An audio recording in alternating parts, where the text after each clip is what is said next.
Hello everyone, in this video, I will show you how to fix the DISM error that says the source files could not be found.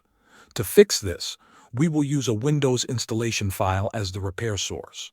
You must have a Windows ISO file that matches your installed Windows version, edition, and language.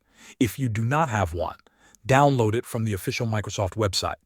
After the ISO file is downloaded, right-click on it and select Mount. Open this PC and note the drive letter assigned to the mounted ISO. In this example, the drive letter is F. Open the mounted drive and go into the sources folder. Look for a file named install.wim. If you only see install.esd, this command will not work until that file is converted to WIM format.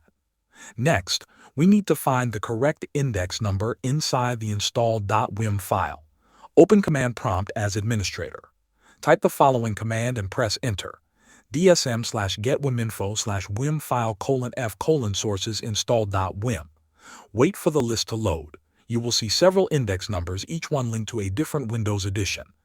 Find the index that matches your installed Windows edition. In this case, it's 6. Now you are ready to repair Windows. In the same command prompt window, type the command shown on screen.